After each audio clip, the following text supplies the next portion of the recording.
One person, one computer, 50 million copies sold. That's not a myth. That's Stardew Valley. And it's not the only one. 5 games on this list were made by single developers, alone, at home, and they outsold entire AAA studios with $100 million budgets. In the next 7 minutes, I'm going to show you what each one did, and the one trait every single solo dev had that made it possible. Let me explain. Here's the thing. Every AAA studio has 100 people. An art team, a QA team, a marketing team, publishers, investors. These 5 devs had none of that, just themselves. And that was the advantage. Nobody to water down the vision. Nobody to say no.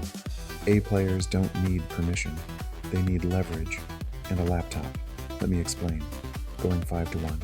Number 5, Manor Lords, Greg Styczeń, a Polish developer working under the studio name Slavic Magic, a name he picked as a Witcher 3 meme. April 2024, he launched his medieval city builder into early access on Steam.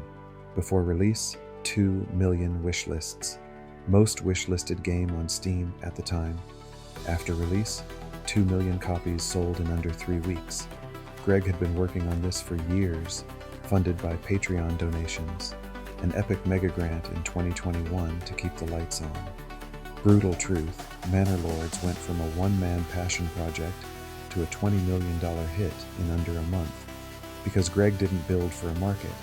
He built the game he wanted to play, and 2 million people wanted the same thing. Number 4, Vampire Survivors, Luca Galante, Italian developer.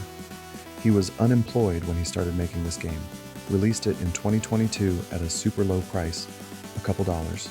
2 to 3 months later, 1 million copies sold. Now, 27 million players.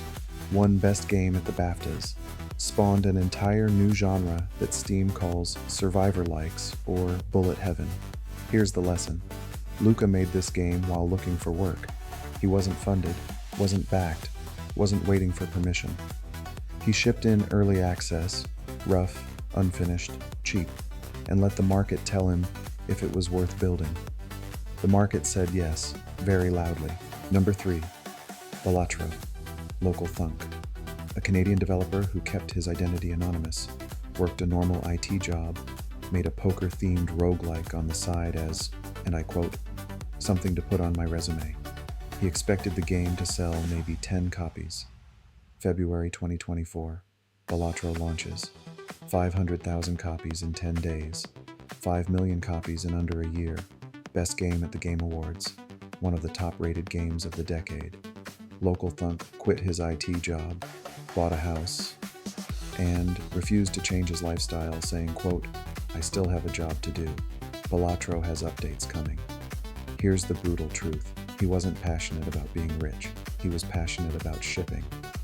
The money just showed up because he refused to leave the product alone. Number 2, Undertale, Toby Fox, 2015. Funded the game with a Kickstarter that raised $51,000. That's it. 50 grand to make one of the most beloved games of the decade. Toby wrote the code, the story, the dialogue, and composed every track on the soundtrack. Hundreds of songs, all him. Day 1, end of 2015, over 500,000 copies sold.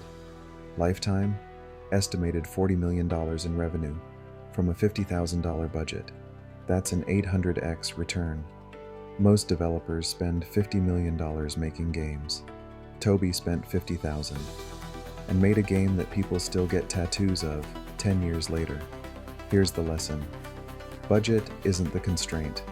Taste is the constraint. Number 1, Stardew Valley, Eric Barone, also known as Concerned Ape. Started making Stardew Valley in 2012. Worked on it, alone, for 4.5 years. 10 hours a day, 7 days a week. He did everything: code, art, music, animation, design, dialogue. Released February 2016.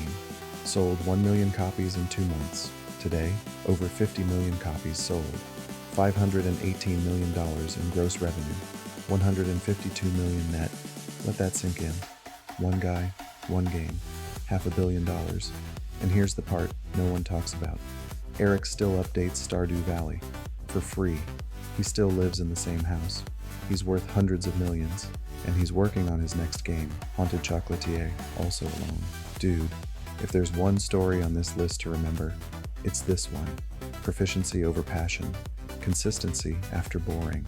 4.5 years of working alone in a room, no team, no publisher, no marketing, just a guy who refused to ship anything that wasn't perfect, and won harder than studios with 1,000 people. So what do all 5 of these have in common? They shipped. They didn't wait for funding. They didn't wait for a team. They didn't wait for permission. They just made the thing. And here's the uncomfortable truth. Every single AAA flop on my flops video had 100 people and $100 million budget. Every solo dev on this list had none of that, and outsold them. Team size is not the constraint. Budget is not the constraint. Taste and persistence are. If you're building anything, a product, a business, a channel, you don't need more people. You need more reps. Drop a comment. Which solo dev on this list inspired you the most? Or, do you know another solo dev success I should have included? Tell me.